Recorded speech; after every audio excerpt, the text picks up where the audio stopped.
இந்த அனுதின தியானத்திற்காக எடுத்துக்கொண்ட வசனம் சகரியா 4 அதிகாரம் 10 வசனம்.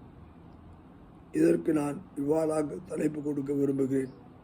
God's eyes are looking. தேவனுடைய 7 கண்கள் அங்கே பார்த்து கொண்டிருக்கின்றன. 10 வசனம் இப்படியாக சொல்லுகிறது, அற்பமான ஆரம்ப நாளை யார் அசட்டை பண்ணலாம்?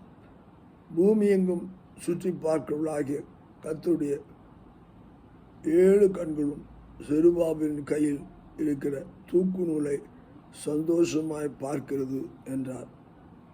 அருமையான தேவஜனமே, இன்றைக்கு ஆண்டவர் பார்க்கிறார். அவர் கேட்கிறவர் மட்டுமல்ல, அவர் பார்க்கிறார். அவருக்கு உலகத்தில் இருக்க அத்தனை பேர்களும் பார்க்கத்தக்கதான தேவனுடைய கண்கள் பூமி மீது உலாவி வருகிறது என்று வசனம் சொல்கிறது.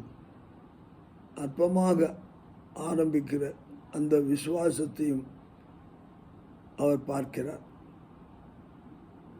என்னவாய் போகுமோ என்று சொல்லி சிலர் நினைத்து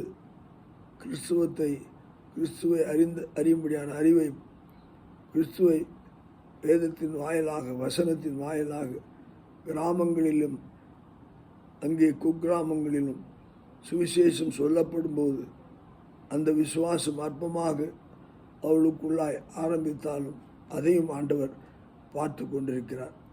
ஆனால் அந்த விசுவாசம் அற்பமாய் எண்ணப்படலாம். நாம் விதைத்து விட்டு வந்து விடுகிறோம், அது என்ன நடக்கும் என்று நமக்கு தெரியாது. ஆனால் ஆண்டவர் அதை பார்க்கிறார்.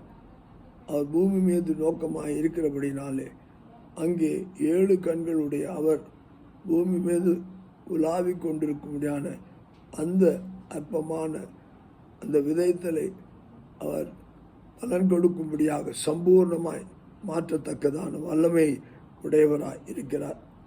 ஆனபடினால்தான் அந்த 7 கண்களும் பார்த்து கொண்டிருக்கின்றன.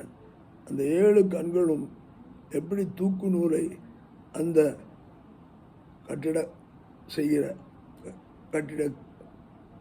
அந்த தொழிலாளி, அது செங்கற்கள் ஒழுங்காக கட்டப்படுகிறது என்பதை பார்ப்பது போல அந்த தூக்கு நூலை பார்த்து அந்த கட்டிடம் நேராக கட்டப்படத்தக்கதாய் அந்த தூக்கு நூலை பார்ப்பது போல அவர் சந்தோஷமாய் அதை பார்த்து அதை சரி செய்து அதை தேவனுடைய ராஜ்யத்துக்கு உட்படுத்த விரும்புகிறார்.